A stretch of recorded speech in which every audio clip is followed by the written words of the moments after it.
I'm Vanessa Tyler. Welcome to Sartor TV. Are you the best employee your company has? Are you an A player? Would you like to become one? Rick Crossland will tell you how. Rick, thank you so much for being here. Really appreciate you flying in. Tell us about your success journey. Wow, that's an interesting question. In terms of success, I think people need to realize that no one else is going to do it for you. I did have mentors, had good parents, but all along, even at an early day, had some goals. Now those goals changed, but I think it's important for people to set intermediate goals because I think there are those points in our lives where the opportunity just aligns with your preparation and you just have to take advantage of it. We were talking about millennials earlier, and I think there's a sense that, there's this group that's going to pull you up. Even people who mean well and all that, they're not going to do it for you. So I think you all have to realize that even though some people will maybe give you a break, give you a little bit of help, it's on you. Interesting. And you also have to find that you may have to change along the way.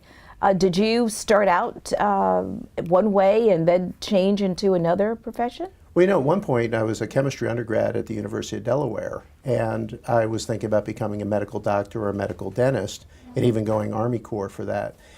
And one day I decided to run for student government president. I happened to win, and that would be one of those defining moments. And we won, and we actually got a lot accomplished. And I really realized I enjoyed leading people, I enjoyed setting goals, working an agenda and achieving that agenda. And that changed everything. So I went and applied to Duke University's MBA program, and that one event kind of changed everything. And then from there you became this kind of a coach in helping people attain their goals. Yeah, the way it happened was I had a really long and really a great run at Ford Motor Company, and to help me even up my game, they really loved my performance. They wanted to see a little bit more leadership at the time. They got me an executive coach. And sure enough, in a very short order, Harry Cohen is his name, Harry adjusted my game just ever so slightly, just a few degrees. And that change allowed me to perform at even a higher level, more leadership, more responsibility. And I also thought Harry had the neatest job. So when I had a chance to start my own business, I became an executive coach and then built a whole practice around top talent. And certainly recognizing the A player, which is the reason for your book. Well, exactly, and that's what I built the business around, was A players, because CEOs kept coming to me and saying, hey, how do I get my team aligned? How do I get everybody to think this way? And so I decided to actually write it all down in a book to leverage that and to make it more available to folks. Let's talk about the A player, the magic of A players. You say A players are at the top 10% of the industry for the salary offered to them. Can you elaborate on that a little more? Sure. When you're looking at a position, I recommend, first of all, you really define the position. That might be something you want to come back to. But that's an error that a lot of people, in expediency, they don't really define the performance they want. But you need to define that. And then there's kind of a value equation that derives from that, right? An A player, like at $50,000 salary, is much different than an A player at $100,000, just to take two simple points. And so you're looking for value for money. Then we're looking across the industry and we're saying, okay, of 100 candidates, would this person be in the top 10% of that? And that's one definition of an A player. I actually have two more. Second one would be an employee you would enthusiastically rehire. And that's an interesting question to ask. You can ask that internally, and a person could ask that, hey, would my boss enthusiastically rehire me? Go into your boss's office today and say, hey, you got a moment? Hey, would you enthusiastically rehire me? If they pause or give pause to that, they're giving you a signal there. So the A player is that employee we would enthusiastically rehire. I mean, literally tears in the eyes when they leave. And then the third definition is a new person on the team who's so good. In my executive recruiting role, I'll call up and say, hey, how's the candidate doing? And if they say, wow, I know we got an A player. How can managers and leaders identify B and C players? Now, we have the A. How do we identify the B and C? So, what's interesting is in the practices and the companies I work with, we are almost solely focused on the A player. So, and I think that's the difference, Vanessa. It becomes that aspirational, right? Where you hear of stories of General Electric and other companies, by the way, fine companies that, went after the C's. We're coaching people up to be the A, but we're not stopping and we're not settling for B or C player performance. And I think that changes everything, and it makes it eminently fair. Back to really defining a role, defining A-player performance. This is where us as leaders need to up our game, is really defining what performance looks like. Then it's eminently fair to work with a person and coach them up to hit that performance. And people who are making progress, we've got a lot of patience with, but you got to be willing to make progress, and you have to achieve that progress. So everybody has the right to be an A player somewhere. So we don't really talk as much about the B's or a C. I mean, a lot of companies, originally, well, I need my B players, I need my steady Eddies. We have a different definition of a steady Eddie. A steady Eddie is a rock star in the position who maybe doesn't want to go further in their career, but we're going to be perfectly happy with letting them be an A player. We call that appropriately placed. You can be an appropriately placed A player. I think that is a fear that some leaders have, right? If I have all A players, they're going to push me, right? Because the A players are constantly looking for better and better. And again, our job as a leader then is to make that happen in our company. So if we're going to retain those A players, one thing A players certainly want is growth potential. So it will put more pressure on us to become better leaders. It will put more pressure on us to set those strategies, set those agendas, and then execute. But again, companies exist to do the core purpose of a company. I'll use the example of a bicycle shop. Our purpose is to build really great bicycles. But then we need a financial return. And as soon as someone becomes an owner in the business, you need a return on your money. And that's why, employee ownership is so exciting, because then they demand a return on their money. So you need this successful business that's dropping net income to keep the purpose going. And then as that gets bigger, you have to grow people because your scope is bigger. Can all companies, and we kind of talked about this a little bit, be like Safelite, where you have a company full of A players? And you, in your book, talk about Safelite. Yes. And the change there. I think absolutely, and it starts with a mindset change. It starts with a commitment that we're going to be a team of A players. Now, again, as soon as you declare something like that, it's, as I like to say, game on. Mm-hmm. And people are going to test you. Hey, is this flavor of the month? How long? It becomes a battle of wills in a good sense for, is goodness going to prevail? And every company that I've worked with that's stuck with it, we've achieved that. And it's fun because as people start to see that you're not giving up and you're not settling for, let's say, B player, we're not settling for average, you can't argue with results. There's an old baseball analogy that when you have results, the beer tastes better. And it is, because you have a real result and you're not sitting around doing some fake culture thing. Hey, let's all be nice to each other. Financially, we had an awful quarter, but let's be nice. We're going to have this great culture.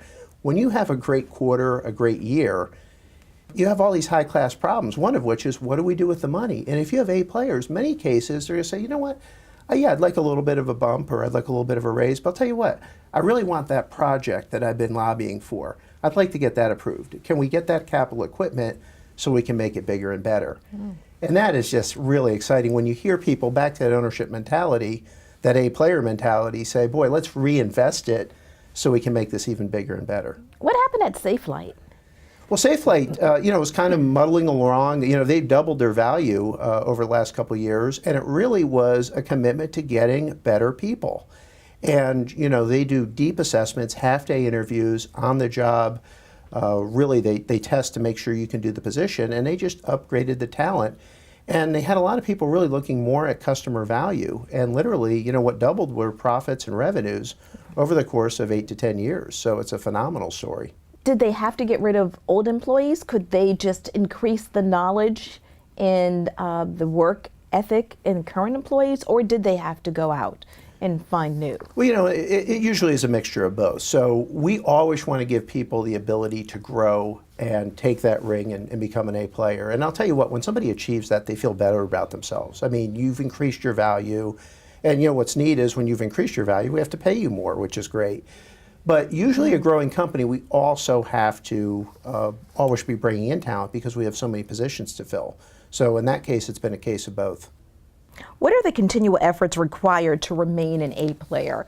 I mean, is it constant pressure to think and innovate as an A player? I will use a sports analogy here because they are very apropos to talking about A players. I'll use 2 tennis players who have stayed at the top of their game. One, Roger Federer, right now 18 majors at a very advanced age for a tennis player. He's in his latter 30s. That's amazing. Roger will get to the quarterfinals and talk about how he's enjoying hitting his backhand and how it feels great, and he wants to get even better. And he's innovated. He charges serves now. He actually upset people because he charged serves. It was unheard of to charge a second serve. He made the other person uncomfortable because he innovated his game. He had to get better and compensate for other parts of his game because he was just getting older. And you look at Serena Williams, I think, 25 championships now, right?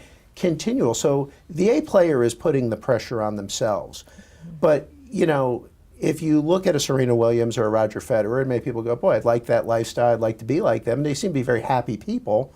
I think that's a good manifestation of what an A player looks like. So my challenge is, what's that look like in a corporate setting? Wow. So then you are continually upping your game. And the A player themselves, it's not like management. So the leaders will challenge A players because we can see more in them. But what's beautiful with an A player is they're bringing this to themselves. If you gave a book like the A player to A player employees B's and C's, the A will go in and they'll quickly go to something in chapter 3 or 4 and say, boy, I really need to work on this to up my game. The B player will be like, what are you trying to tell me? And the C player will be like, not for me. Might make sense at your leadership level, but I don't need this. Wow. So it's kind of an interesting test. So It is. The A player is, one of the things for an A player, Vanessa, would be autopilot. They are constantly readjusting, upping their game. They're very self-aware, and they have a very good sense of where they need to take their games. In many cases, they're coming to you. So as a leader, back to your question, you need to be ready for people like that they're going to make you better. It's like getting a Ferrari. I mean, you've got to use better gasoline. You've got to take better care of your new high-performance car. Same thing with your new high-performance employee. Okay, I'm a B or C player, for an example. I want to become an A. How do I adjust my game?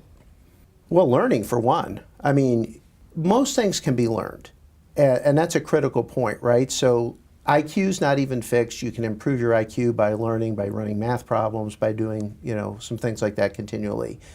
So one thing is to eliminate a fixed mindset, and a lot of people really might not have the most healthiest view about work. So, they view it like, hey, I need a paycheck primarily. I need to get a job because I need to pay my rent. I need a paycheck.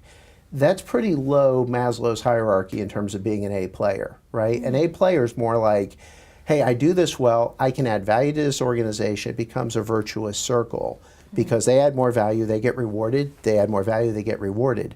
So for that B player, it starts with making a decision. And it starts to really being, a lot of B players will be like, I'm an A player, right? And they'll lobby for that, as opposed to, you really need to be self-aware. Tell me where I am. And the best thing for that B player to hear is that they are a B player. Now, again, we were talking about, the millennials, and you can't really tell people the truth anymore. The leader needs to have the courage to say, you know what, I got to be frank with you. You're a B player right now.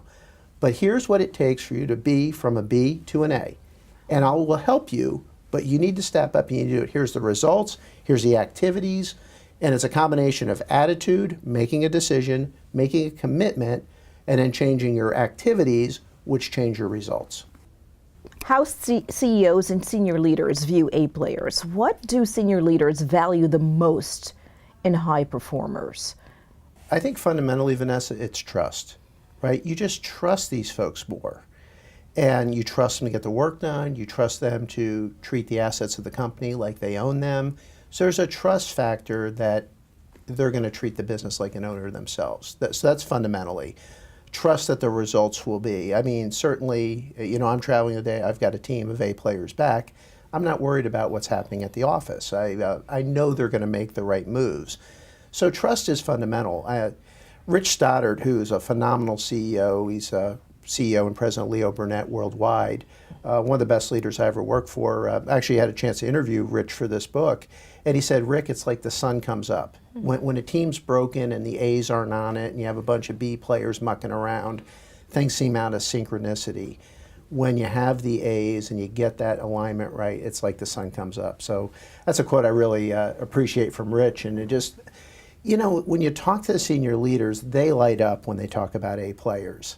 It kind of goes back to, I like, analogies. So one of them would be, A and A player stands for autopilot. They know what to do. They are making the right moves. They're going to check in with you, but they're going to drive that agenda forward and check in with you. But it's going to be, there's a pretty good book, It's My Ship, talks about, nuclear submarines in the Navy. preparing to dive commander. So if you had to tell everybody what to do all the time, it's exhausting. You can't manage like that. Purpose beyond profit. You address purpose beyond profit in your book. Are you saying a real A player puts the purpose of the company first? You really should, yes. And what somebody's purpose on planet Earth is, right? So you have the employee, you have the company.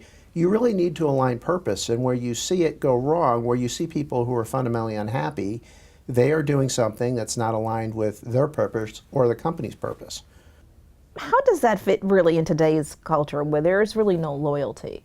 The days of being at one company from beginning to retirement, they're gone. The company's not necessarily as loyal to you. Employees are not necessarily as loyal to the company. So how does that all fit in, being an A player in a changing environment where you can be a total A player and then the next day the company folds? Right. Well, you do have companies where loyalty is alive and well, right? So I agree with you. In aggregate, you look at the data, people are much more mobile in their positions, and there are a lot of reasons for that. But there is fundamentally no reason why a company wouldn't be loyal, right? If you have A players and your company is very healthy, you want to sustain that, right? When you lose an A on your team, it really hurts. And what I find when people move on is they are looking for a better opportunity. So it's really incumbent upon us as the leaders to present that opportunity. So if we want to retain people, we need to grow them to that next level and have a position ready for them. And the only thing that drives that is, purpose and profits. Those profits allow that job creation. It allows you to reinvest in these larger roles or more roles. And that's, I think, the part people miss. A lot of people have no clue on financial mastery. A lot of MBAs have no clue on financial mastery. So I would encourage every business person out there to really get comfortable with all of the financial statements, income statement, statement of cash flow, balance sheet, because when you understand how business works, it really informs you how to reinvest those profits, I like to call it prosperity, to create those things. So there's no fundamental reason, if I'm cultivating A players on my team, they become extremely valuable to me. I don't want to lose them. Now, a great team, and I'll use another sports analogy, you look at the great NCAA basketball programs, they're great every year with different players. So they don't rebuild, they reload. And I recommend that business owners take a similar thing, because if you have systems in place and you know how to recruit and grow and you have great processes, people love great processes, it makes work easier, then you have a very streamlined, efficient business that's dropping profit to the bottom line. You can grow that, and if you do occasionally get poached, which hurts, trust me, I really don't like that. But, you dust off, you say your buys over the cake at the going away party, and you reload, and you're saying, you know what, that person was really good, I'm going to do better. Yeah. And you have the recruiting systems and the onboarding and the training systems to even potentially get a better candidate. The legal ramifications of working with AA players, it lowers your legal risk, right? Because these aren't the people who are suing you. And if they do leave, right, when we call, we get great references, and there's very little risk in giving a reference call to an A player because they were terrific when they worked for you. Yeah. They moved to a better opportunity. Usually you hear, boy, we'd love to have them back. Get them if you can. And everything that they share with you in a reference interview collaborates 100% what they said in the interview. Let me put it this way. Having a team of A players will help your retention. It will help your company loyalty. Because I'll flip it around. In many cases, the employees aren't as loyal to the company. And I think we really need to redefine loyalty, because if it's, a tenured position and I'm going to guarantee all these rich benefits forever, and if you check out and you become average, I'm still going to be loyal to you. I recommend people take a contractor attitude, a 1099 attitude, which is you're as good as the last piece of work you did. And I think that's really healthy, even if you're a W-2 employee, to think, if I was a contractor, with the work I did last week, with the work I did last month, would they re-engage my services? And I think it's just a really pure way to go. Certainly the way people compensate me, and it really leads you to do great work. So if you're doing great work, you will have that mutual loyalty. The prosperity principles, what are they? Well, and it occurred to me that, you walk into a business, you see their mission statement. You see possibly their value statement. You see their vision statement. You might see their core values, right? But the profitability of a company was always the elephant in the room. So we decided to do better. And you see a lot of these companies that have reputations for doing social good works, but if you really look into their statements, they're very vague. And I thought we could do better. So the prosperity principles outline the amount of profit we're going to make, and then we're going to talk about what we're going to do with the money. And we're actually going to ascribe certain percentages or certain proportions. How much goes into employee bonuses? So it's easy to say, hey, our associates are first. Let's put our money where our mouth is and say we're going to make 12% net income. And of that 12%, so much is going to bonuses and raises, so much is going to charity, so much is going to capital improvements, so much is going to other investments.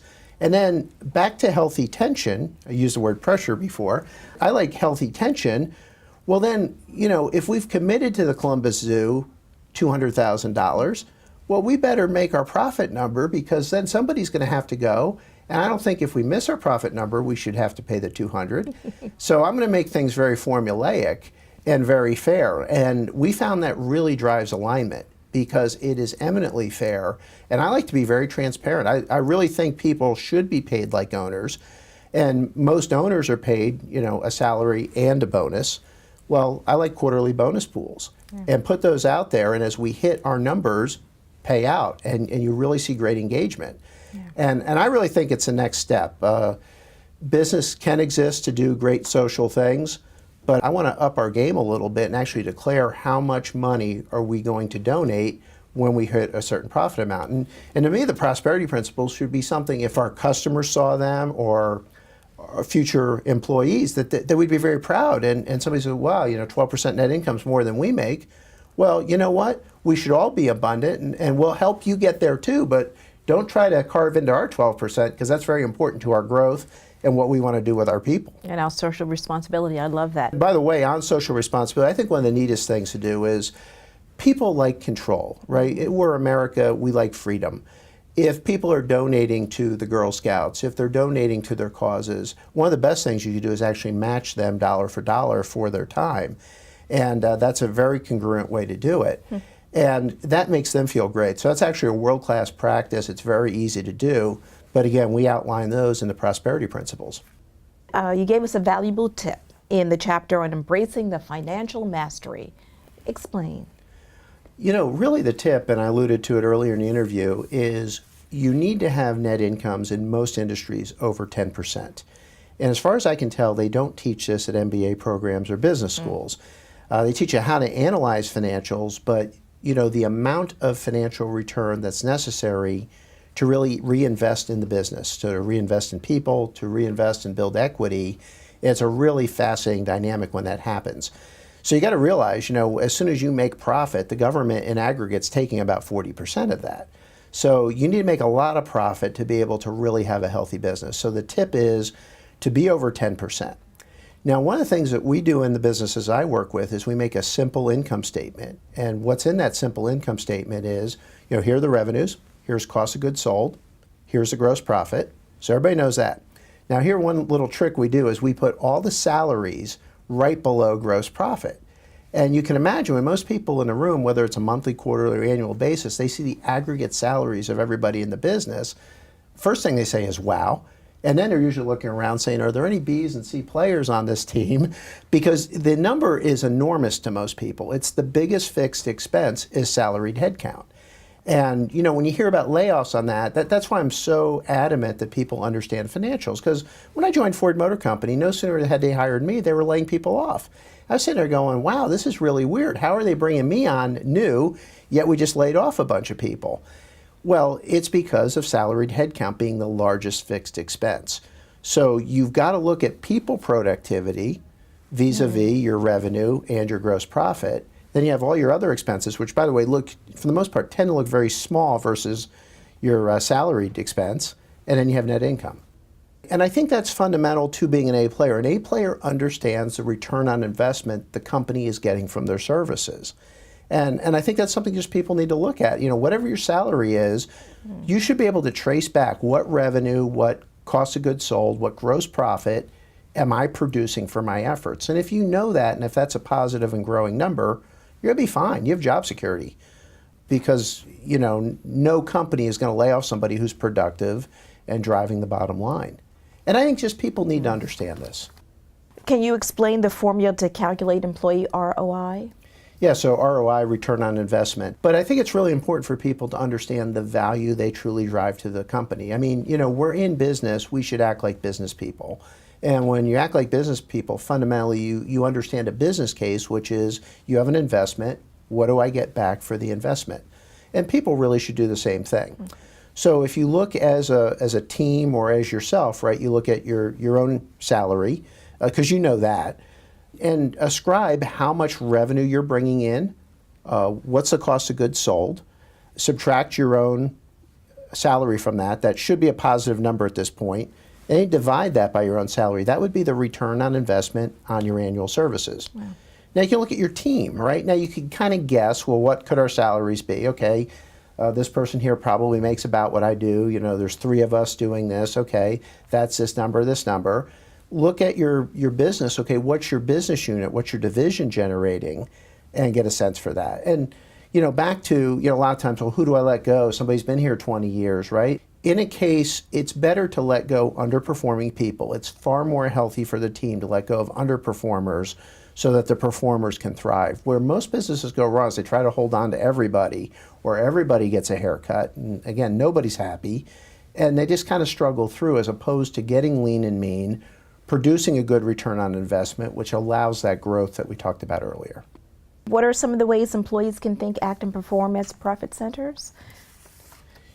Just really understanding, really ownership thinking, right? If you go on a trip, what's the return on investment on this trip? Would you spend the money if you're an owner? A lot of people want new computers. Well, how much more productive are you actually going to be with the new computer?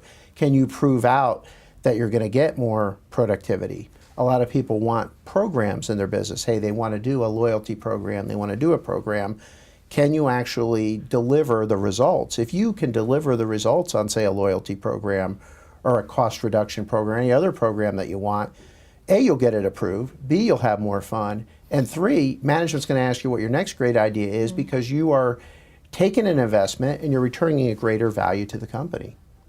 We talked about ownership thinking and how to develop it. It seems A players don't have to worry about the boss always being on their backs. Back to ownership thinking, I think if you look at accountability, and accountability may be the foundational thing of what an A player is. So the A and A player very well may be accountability. A little model I learned years ago: ownership, accountability, responsibility. That's above the line. Blame, excuse, denial is below the line. And think about all of our actions in the course of a day, week, or month. Say we lose a customer. Did I take ownership for that, right? And if you own it all, there's a good book called Extreme Ownership about Navy SEALs fighting in Iraq. If a mission went wrong, the first thing they were trained to do mentally was take extreme ownership that it's our fault. Now, we were talking about upbringing earlier. That is not taught in schools these days, that if something goes wrong, look in the mirror, it's our fault.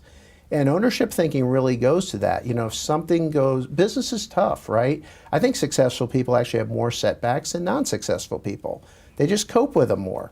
But I would contend, in the course of a day, a successful person gets more setbacks as they progress than a non-successful person does, because we're playing at higher levels. With that, you have to take an ownership thinking, and that you own it all.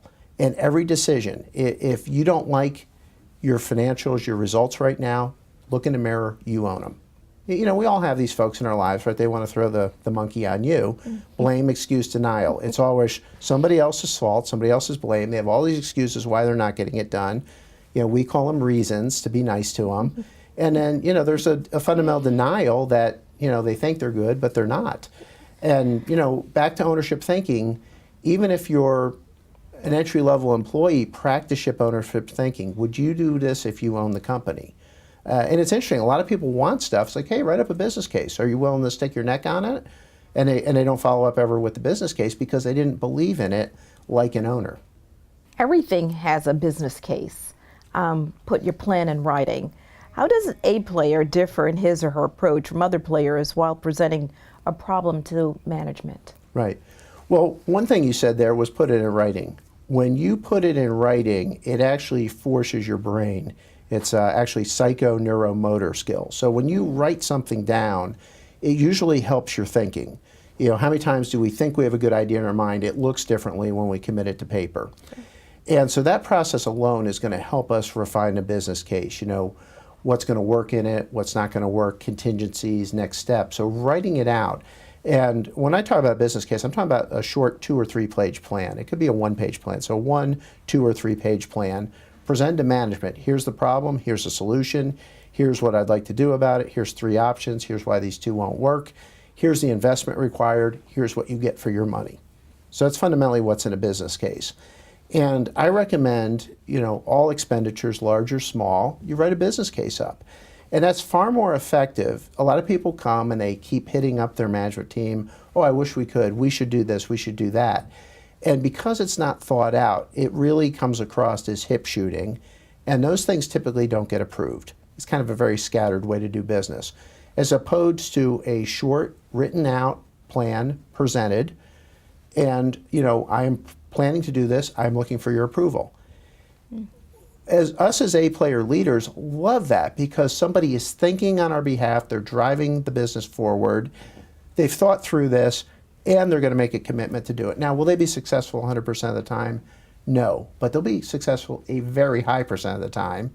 And, you know, that's how their budgets grow, and that's how their businesses grow because they commit things to writing, they are thoughtful, and that's the magic of writing it out, is you become much more thoughtful when you do this. And you'll have to solve problems as you write it down. And then you present it for a decision. And yes, no, or a few adjustments, maybe is really not an option. Why A player may not work for money? You say A players do not work for money. Then how can they be the manager of their own prosperity center? Right. So the way I actually phrase it is they really don't work for money. What they work at is they're good at something. And when you're good at something, the money follows. And if you're never good at anything, right, there are people in organizations who are just always hitting up their boss. They are totally focused on money all the time. And candidly, they turn people off, right? So the people who are focused on money don't typically produce the results, right? They're so focused on money, they don't actually produce the results. They never get good at anything. And it's an interesting thing, right? It's really a first-rate test of genius to look at 2 things simultaneously, right? And, you know, think of someone in sales, you know, you hear of those folks being coin operated. Well, they have a goal for the company. They enjoy the sale. They're good at sales. They're great at customers. They're great at, really what salespeople are great at is uncovering needs. And they're great at follow-up. And when they satisfied customers, that's really the moment when they do their job. That's really the thrill of it. It's the thrill of the win. And the money's almost secondary. And you know, CEOs are the same way, right? Yes, they know what their performance bonus is. By the way, I'm very pleased when the executive knows the performance bonus. But the bigger one is the company mission, achieving the big goal, and then the money follows. Oh. And it's a secondary phenomena when that occurs. The Employer-Employee Bill of Rights. What are the Employer-Employee Bill of Rights? You know, the Employee Bill of Rights are basically codified in state and local and federal governments. The point of that chapter was when you have A players, and I actually know this from talking to attorneys, your legal risk goes down because the A players aren't the ones suing the company. So I thought that was kind of paradoxical actually, was if I have A players, I lower my legal risk, and you know, the A player doesn't, except in a few, you know, really egregious situations, the A player is not the one suing you, right? They find a better opportunity, they move on. They're not going to tolerate whatever you're doing, and they're going to move on. So the point of the Employer Bill of Rights was, you know, we have rights too. And we're in an age right now where people are falsifying resumes. You know, just pure integrity where, hey, I'm going to show up to an interview. You're sitting there waiting like, hey, when's the interview going to start? And they just pipped out in the interview. You know, not being truthful with who they say they are. Making a lot of excuses for not showing up to work, right? How many family crises do people have these days? I think more than 20 years ago. So really that point was we as employers have rights too. And fundamentally it's that who I'm choosing an employee, you're who you say you are. Interesting, you said A players may not sue, but they also may because they do their job well, may not get the company sued as well. Correct. Yes, exactly. The risk is lower. I mean, we're people. We all make mistakes. A players make fewer mistakes. And interesting, when an A player makes a mistake, they're the first one running into your office saying, hey, boss, I made a boo-boo. You know, they're self-aware. The B or C player is trying to sweep this under the rug and blame somebody else, and it turns into a much bigger problem. I had a chance to go to a small group meeting with Mark Cuban, and Mark's fundamental thing was, he did it right in the American Center, right in his Adidas sweatsuit, right on the court. He said, if you make a mistake, you better tell me first, because if I find out, you're fired. Wow. And, you know, so all the risks go down with an A player. And that was really the point of that chapter, was that we as employers have rights too. All you hear about is employee rights. So I said, you know what, let's hear it for the company, because we have rights too. And it's fundamentally that the people we hire are who they say they are. They're going to meet their commitments, and you know, they're not going to falsify their resume. The results they have are the results that they deliver for us at the company. You also suggest that an A player should act like they have the job before they even get the promotion. How does that work? Really, where I was going with that is a lot of people say, hey, you know, promote me and I'll do the job. What I was really saying with this is earn yourself into the role so that it's a fait accompli when the leadership team is looking at who to promote. You've already been doing the role. You know, how many times have we heard, well, if you just pay me more, I'll do more? And never compensate like that. Show me the results and I'll pay you for the results. And so there's really two parts with that, because, you know, I'm well aware in this economy particularly, like, people are like, give me more, give me more. We hear that all the time. I just had a conversation with an executive with a major retailer. He's like, hey, Rick, you got any advice on these millennials? You know, they're here 2 years and they want to be, you know, divisional vice presidents. And, you know, there's this instant gratification. We will always pay on results. And it might not be a permanent promotion. It might not be a permanent raise. But we're certainly going to compensate you at least on a bonus level, because, you know, with those results, you've earned them. So show me that you can produce, and then you know, back to loyalty and retention, then I've got to retain you. And I'm going to want to grow you. And you get this really symbiotic relationship where you have a high performer with a smile on your face, just like you have, saying, okay, boss, hey, I did this. What's the next frontier we're going to take? And, you know, that compensation's flowing very freely. You know, back to the point that you raised about, you know, act like you have the job before you get it.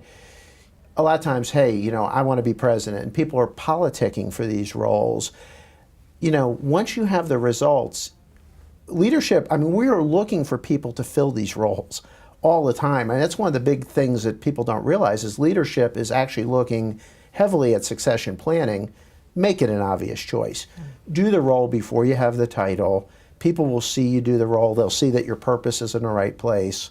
And, you know, 9 times out of 10, I wish it was a perfect world, it was 10 times out of 10, but 9 times out of 10, that person will rightfully get the job. Character counts. Yes, it Talk does. about an A player's character and working with the team. You know, first of all, it's integrity. And, you know, as you're working with teams, do what you say you're going to do. And I think this is really interesting, because occasionally I'll run across a high performer, good person, good integrity, right? Hey, they're playing a little rough with the team. And my first question is, well, what do the other team members do? And in a weaker corporate culture, they'll give excuses for why the others aren't performing. But if you've earned the right? So first of all, integrity, and I find this lacking a lot, is people who follow through on promises and commitments. And again, I find, and when I talk to CEOs, that this is actually lacking. And the challenge I give the CEOs is look for a week and look who makes commitments and look who actually follows up on it. And they come back to me after a week and they say, you know, wow, I didn't realize how people aren't congruent and aren't doing what they said they will. So that's first of all, and I think that's first and foremost, is if you say you're going to do it with integrity, which means we actually do what we say we're going to do. So that's a key piece. Acting with the team now, and I think this is one of the biggest challenges, is actually holding other people accountable. I did a radio interview recently and they said, well, you know, what's your big tip? I said, holding others accountable. What's your biggest CEO skill? Holding others accountable. And the radio line went dead for a second.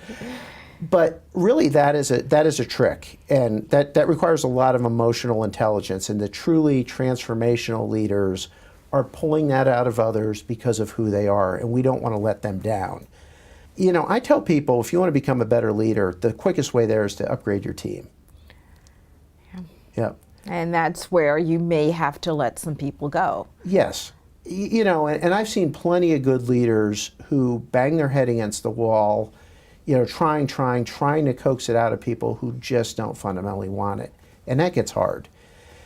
A players are more accountable. And what I find is then when the tempo picks up, when the results start flowing, when that integrity, when meeting promises and commitments happen, the others follow. And what sometimes happens was if they can't meet their own commitments, these people kind of quietly leave. And from an HR perspective, that's actually to our benefit as a company. It's best when people leave on their own accord. And it's the fairest for all involved. And by the way, I do want to make this point. Most of those B's and C's who leave A-player companies, when you find them, you know, a year or two later, they are happier. They are typically in a place where they're actually thriving as an A-player. And they'll thank you for the experience, maybe indirectly, that you gave them at your company, because it's eminently fair. So you can be a B and C player at one company and go be an A at another? And exactly, and that's why I say everybody has the right to be an A player somewhere. But it's got to be the right role. You know, during the Great Recession, you had a lot of people who got laid off, who maybe took a bigger job, talked their employer into hiring them, but the job was too big for them. It was beyond their capabilities. They were miserable, they were underperforming. When they got appropriately placed back where they could perform as an A, everything got right again. Now again, it might have been at lower compensation. You know, you just got to realize what kind of pressure you're willing to put on yourself. And again, if you're great and you're performing at those levels, you know, I never knew what the Peter Principle was till about 5 years ago, but it's, you know, it's reaching your natural level where you can perform. And what's beautiful is, you know, these folks in an A-player culture leave the culture, they go find, and I think they do some self-reflection, they find out where they can be an A. And when you meet them at the park or whatever, it's typically a very nice situation as opposed to, hey, you know, we had to let you go and all this. Like, hey, I found where I could be happy. I am loving what I'm doing. I'm happier. By the way, thank you for the experience. You mentioned money a little bit. And this is something a lot of people want to know, myself included. You say don't ask for a raise, but you'll still get a raise? Yeah, so the question I recommend that people ask their employer is, what kind of value would I need to show you to be worth this or to have that position? So ask it in a different way. And every CEO that I've ever posed that question to, they're like, hey, I like that. You know, talk to me about the value that you need to provide to be worth this. And so they will tell you what you can do, or they'll tell you, we don't want you to do it. Well, you'll get into a goal-setting scenario, right? So let's say, you know, we talked a lot about revenue, but let's say you're in the engineering function, right? We need to reduce costs or make things more efficient, right? They may talk about, hey, the line needs to work at this level of productivity. Hey, go achieve this. And it could be a longer-term project, could be a year-long project. You know, go achieve this. When you've achieved this, you know, that will add bottom-line value to the business. And let's talk about making you a senior engineer. But, you know, show me first. You know, I see better than I hear. I love that phrase. I see better than I hear. A-player leadership at all levels is chapter 14. Is it possible to nurture leadership at all levels, and how? Everybody at a business really should consider themselves a leader. Here's what I encounter a lot, right? You'll be working with a team and they're like, boy, we'd love to do that. Management won't let us. And one of the first questions I'll ask is, oh yeah, why is that? Right? Did you show them the business case? Meanwhile, typically management in a separate conversation is begging for the team to put together a program and ask for that and to commit to produce on that. So really, nothing is stopping even very junior people back, right? It's really a function of leadership. And we can all take leadership at all levels. We can all take initiative. Leadership's about making a situation better.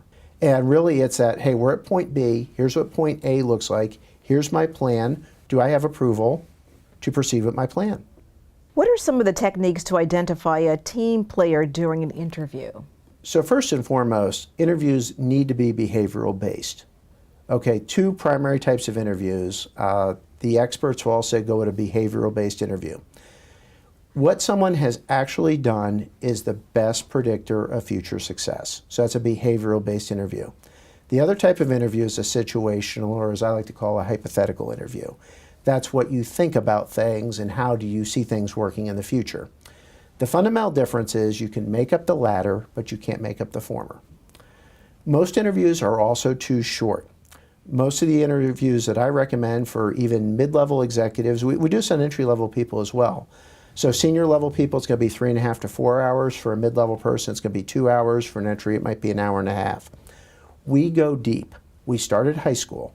We ask somebody's results, their responsibilities, and how they did it at every level, at every job. And we pause, we ask questions, we ask about the mistakes. We go deep, and that is the only way to unpack what somebody has done. So if you want to know if somebody is a team player, we are literally asking for names. How was your team? Where'd your team have a setback? Who was mad at you on the team? We want the real deal because life is far from perfect. And we want to get those gut check moments when somebody is very self-aware and said, you know what? I think I could have done better managing Sheila. Sheila was mad at me. That was disappointing. I wish I had a redo. And we want to understand how that went. When were you too rough with a team? And you can tell with a behavioral-based interview if someone's making up the answer because we're looking for specifics. Now, are you looking for consistency or growth? Well, we're looking for both, right? So I can tell you a number of situations where somebody has made a mistake early in their career, and then as you go for further jobs, they've corrected a mistake, and they've actually pointed out, I learned from my lesson, here's what I did differently this time, and here's how it worked out with a better outcome. That's fascinating. From that, you can tell whether they'll fit in with your team. You get a really good sense of someone's humility through that. And what's interesting with that intensive interview process is for the A players, it's like a highlight reel. And they can even, say some stuff that maybe they wish they hadn't have, and they kind of check it off, and we see their humanity in it. I think one of the fundamental mistakes people make in an interview is choosing the candidate that I'll call the show dog. And the show dog is kind of that fake person who looks great on paper but really hasn't done it. And as we think about employees on a team, I don't think anybody can ever dispute if someone's an A player, a superstar, who's nice to you, has a good attitude, but is creaming results. Maybe they don't suffer fools that well. Maybe they're all business, but they're fair, they're honest, and they're just. Nobody that I've ever met has any issue with that person getting promoted because the results are there, and we just wish we had the results. The candidate that we have issues with is that person who talks a great game but never delivers. And that person I call the show dog. And the reason those intensive interviews work so well at flushing out the show dog is they can't hold their story together over a 3 to 4 hour interview. And everything is a hand wave. Well, Vanessa, you know how it is. You know how it is. Certainly you know how it is. But there's no specifics. The A player, on the other hand, wow, that was a tough situation. It took us 8 months to crack that solution. Would you like to know how we did it? And you'll get all the texture, all the details. And if they use the royal we, back to a team, well, our team did this, well, what did you do? And, we'll have executives, well, hey, I built the team. Well, hey, that's good. Well, what were you looking for? And how did you recruit and all that? Because that's maybe a skill set we want. Or how did you overcome this? And we want the how-to. And that degree of texture, and it's important that the entire leadership team sits through the entire interview, it's like a beacon of light between that top performer and that show dog. I would say it is very structured, and we are peppering them with questions. What's interesting is we give them all the time in the world to ask great questions at the end. And of course, we're evaluating the kind of questions they're asking. If they started with, hey, what's the benefits package and how much vacation? That's a pretty junior level, low level question for a senior level position. If they're talking about strategy, if they're talking about something that's pertinent and a worry that's happening in the industry and how the company is adapting and what are the contingency plans, those are great questions. How will we fit in? What budget will I have? What happened to the incumbent? Those are fine questions. But we want to get to truth. And what fascinates me about that process is, be known by the kind of questions you ask. And if you're asking those questions, they know that you care. And that also directly helps with the onboarding of executives. What behavior traits differentiate accountable and non-accountable employees? Well, fundamentally, A players still do make mistakes. We're all human beings, but they make fewer mistakes.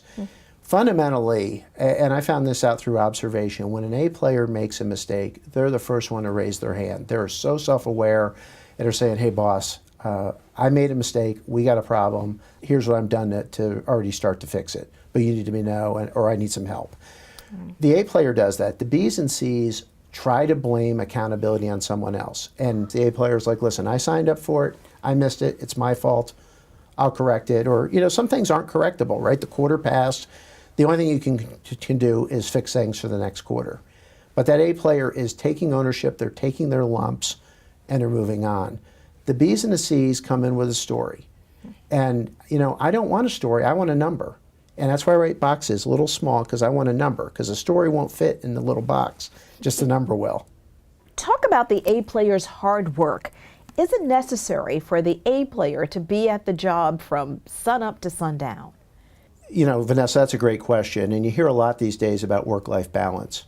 Here's what I'll tell you. I actually strive for harmony over balance, and I recommend that people look for harmony over balance. I also recommend that companies adopt a results-based culture. So what are you producing rather than the time you're spending? Now, that being said, results are the most important, but usually the strategic thinking takes incremental time. Where are you getting at? Well, do you have a half an hour in the morning? And I recommend that executives actually do strategic work first thing, don't answer emails. So get an hour of strategic work in, then be reactive and answer emails. A lot of times, instead of going out, use your lunch wisely. Now, if you're doing team building stuff, if you're getting the team together, that's a great use of a lunch. If you're taking major companies or strategic vendors out to lunch, that's a great use for lunch. Otherwise, you just found time to do incremental work.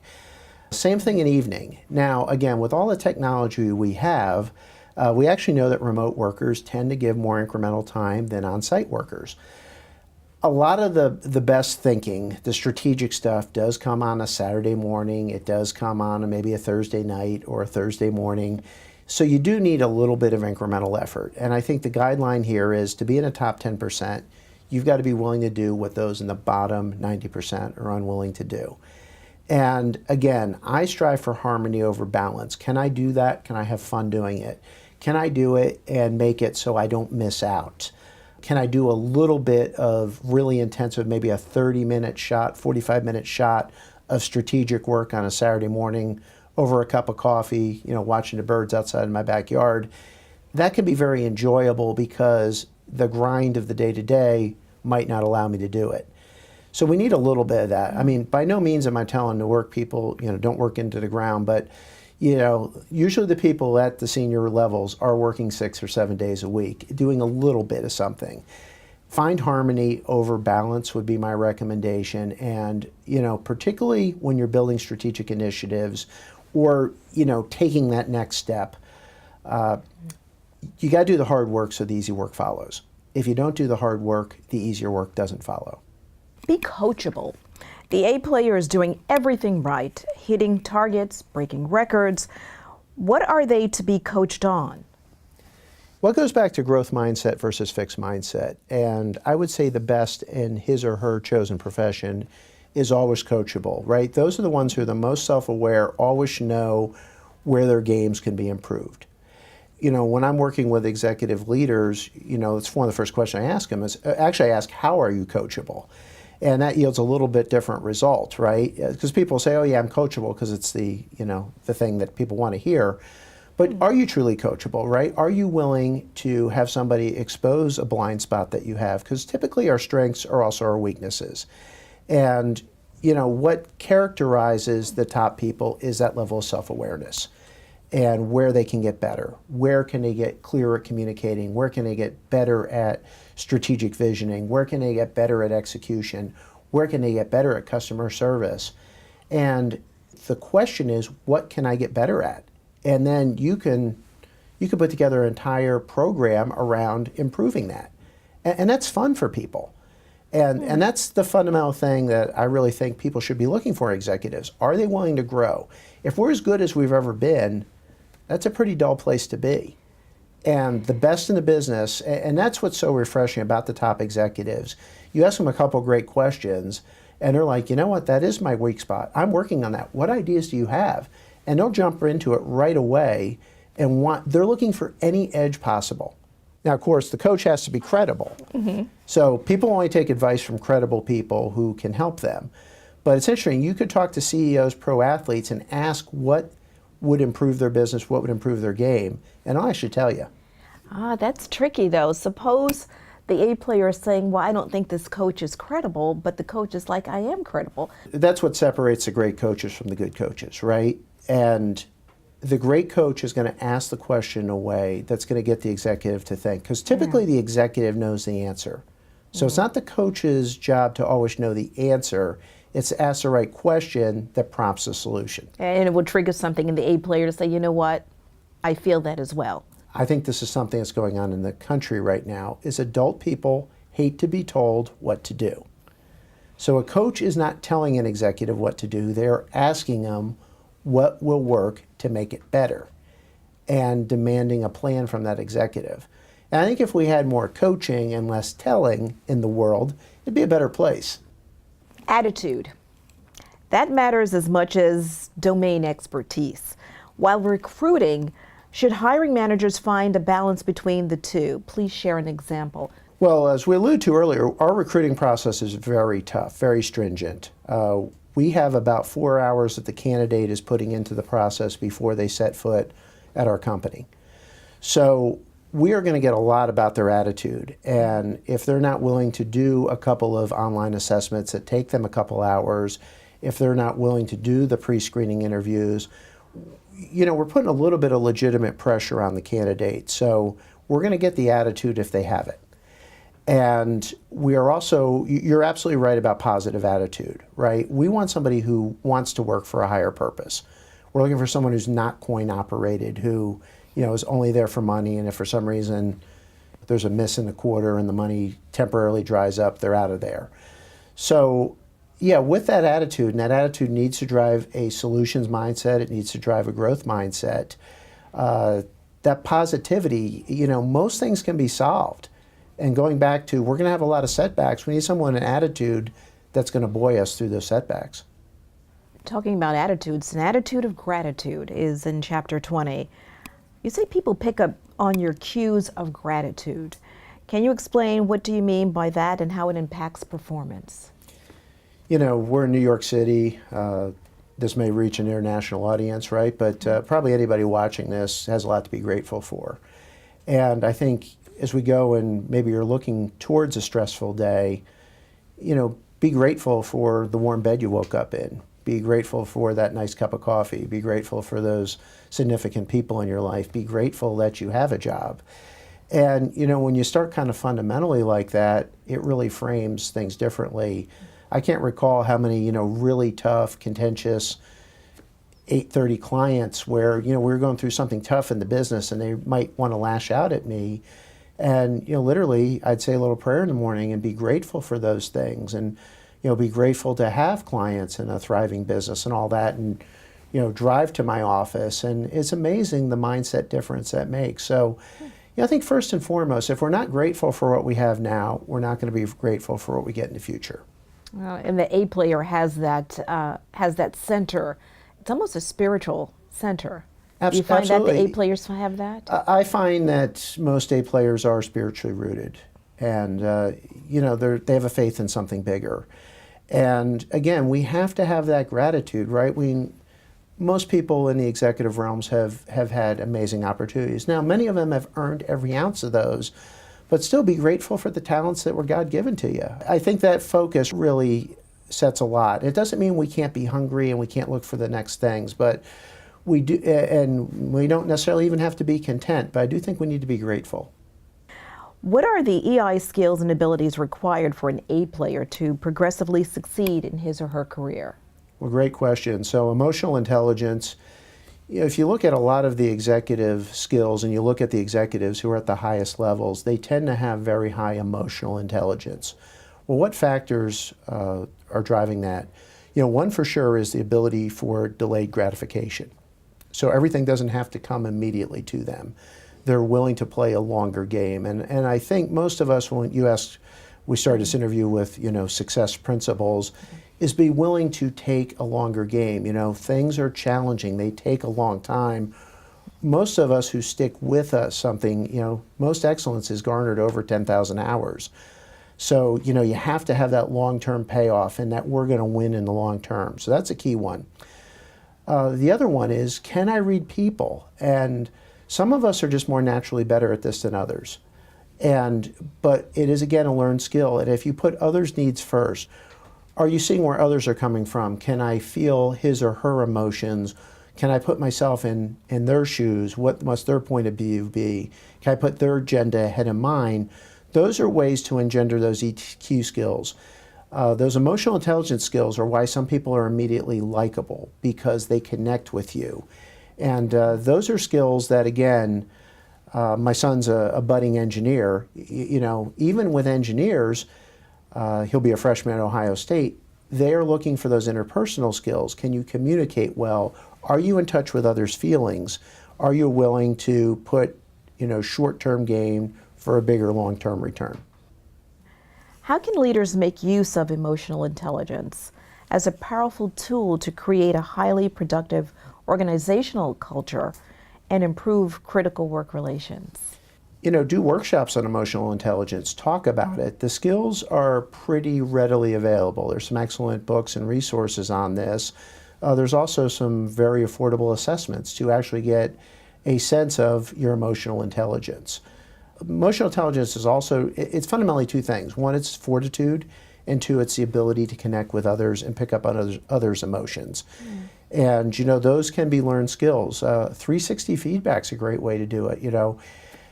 Asking people, how am I doing on these skills? Something Marshall Goldsmith innovated called Feed Forward. Hey, I'm working on my emotional intelligence. What ideas do you have for me, Vanessa? And then I go back to you in 4 weeks or 3 weeks. Hey, how am I doing? And give me honest feedback. Rick, thank you. You were terrific. Well, thank you. I appreciate that. And thank you for watching Sartor TV. I'm Vanessa Tyler. Join us next time, where innovative thinkers come to share their ideas.